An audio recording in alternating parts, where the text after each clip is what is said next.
Welcome to Zeros and Ones, a podcast about philosophy, ancient wisdom, and the meaning of life. Here is your host, Becca Thompson.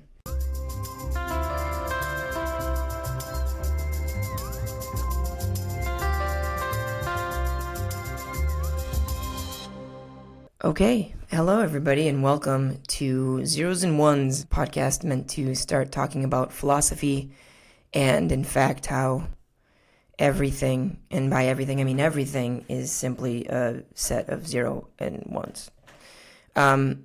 So in our time together, we're going to talk about philosophy, we're going to talk about mathematics a lot. We will bring up, the dreaded, well, I don't want to say the dreaded. We'll bring up religious texts because, and ancient texts probably a lot, because everything is about that. And I want to let you know, this is all topics that are covered in my book called One, the Biography of All Things, which will be out at around Christmas time. So what we're going to set up, and I actually can put this eventually on our site, is that we're going to go through topics one by one and discuss. And periodically, I will have somebody alongside with me. I would love to hear what you think about it. But right now, I'm just going to tell you about the topics, and we're going to go through them one by one. And so that in mathematics, proof. Let's talk about proofs. Let's talk about proofs before we dive into all of our information. Proof in mathematics. So when you're a kid, you first learn about proofs in geometry class. And if you never go to higher order mathematics, so just so you know, the standard for every single American citizen is Algebra 2, wherewith the only thing that you would see are proofs in geometry. And actually, a lot of education right now is moving away from proofs in geometry, which to me, bluntly, is a little bit terrifying. So I'm bringing it back. If you go to higher level mathematics, proof is much more elusive than you might think. For those people who say, well, I believe the science, I would say, okay, what do you understand of it, right? Because that statement, quite bluntly, is as dogmatic as someone who quotes scripture at you. And if that phrase right there frustrates you, well then don't shoot the messenger. Because if you say things like, I trust the science, but don't actually know how scientific inquiry is established, you are being as dogmatic as someone who their response to every critique of the world is to quote scripture. Okay? In my opinion, in my position, in my search for truth, I don't want to be either one of those things. I want to know what the scripture says, and I want to know what the science says, and I want to know the paths. And that is what I am laying out for you at the present moment. So we're going to start talking about proof. So proof in geometry, right? You prove things like this is a right triangle, right? And in proof, there are two ideas in mathematics. There is postulate and theorem. And a postulate actually has to just be accepted as true. And then from that, a theorem can be established. And when you really dive into this, it kind of things that make you go, like it just gets a little bit, what? Because implicit in our society right now is such an innate and ingrained trust, in air quotes, science. And I just want to say again, if you don't know what that is and you don't know what's going on, you're as dogmatic as someone who blindly quotes scripture and has no idea what the scripture is talking about. So I suppose you could say the zeros are unearthing science and the ones are unearthing scripture, and together we're going to try to make sense of the world. Okay, that's what you're signing up for if you want to listen and be a part of this. Politics might make its way into this as we talk about why things got buried, but for the most part, politics it changes as the wind blows, to be honest. So we're looking at the eternal truths. So in proof, if you've ever, at the end of a proof, people will say QED. that is Latin, and I believe it's quod astratus demonstratum. I need to make sure I'm saying my Latin correctly. And it just means I have shown you, thus it is verified. So in a way, proof is like a little kid yelling at another little kid, I bet you can't make that, I bet you can't make that a three-pointer. You're not good enough. And then the kid is like, I can absolutely make a three-pointer, right? And then they go and get the basketball, and they shoot the shot. And when someone makes the three-pointer, you just look and you could say QED, right? Quod erat demonstratum. Yes, I was correct.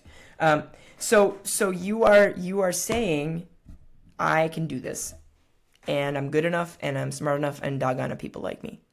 But when you do it mathematically, you are doing a series of precepts, and so that is really what we're trying to figure out, right? What is the origin of all things? And I'm not gonna be like Charles Darwin, but maybe I will be like Charles Darwin in the sense that Darwin put out a theory, and people took it as truth.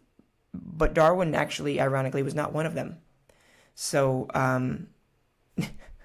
that's the way it goes. So we're gonna go through sets. Okay, so let's talk about Georg Cantor.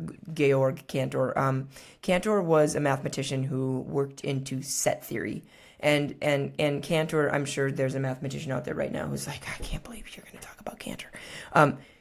Excuse me.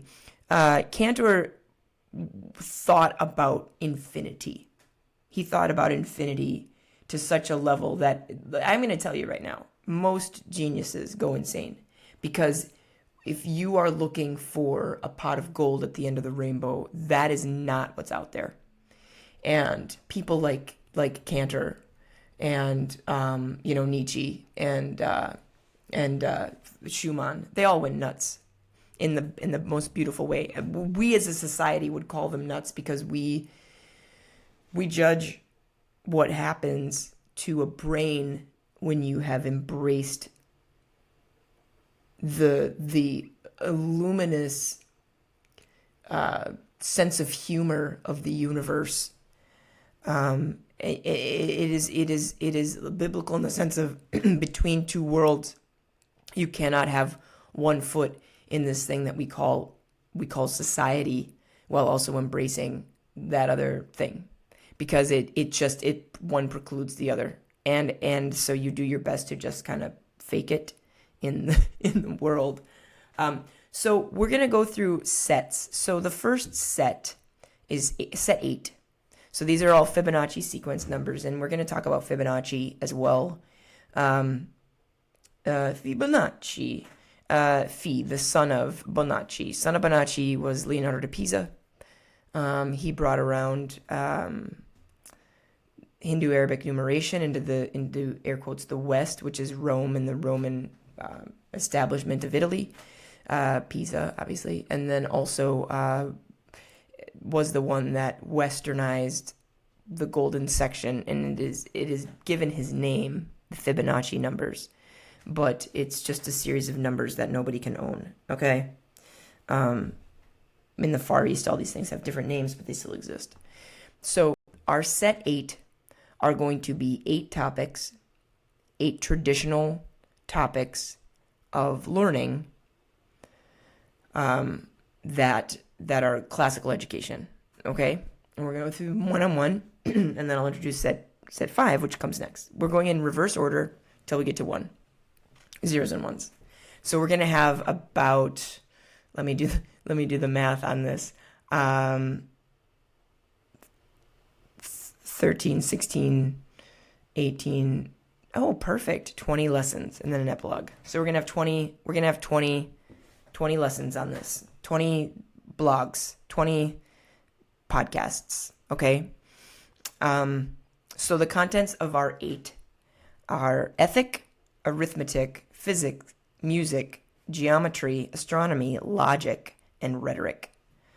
And so I'm gonna start, when I grew up in going to church, you'd start things with a prayer. I'm going to start things with a quote of one of the great minds. And this belongs to Cantor, and it's a great innovation only happens when people aren't afraid to do things differently. So just remember that as we go through all of these things. So these disciplines were put together because they are the classical education. And so let's dive right in. So this is we're already 10 minutes in. It's going to be a little bit longer because now we're going to talk about ethics. Actually, I think we're going to stop, and this will be our preamble, and move on to ethics if you want to. That one will be coming next. And I would love if you would subscribe. I would love if you like this. The channel is also linked to my math videos, which is going to be more expansive and just helping people understand the world that we live in. Okay? I'm taking a lifetime of knowledge and distilling it into a couple of zeros and ones. All right. Please click along to ethics. Ethics is coming up next. Thank you so much, and I hope you enjoy the ride with me.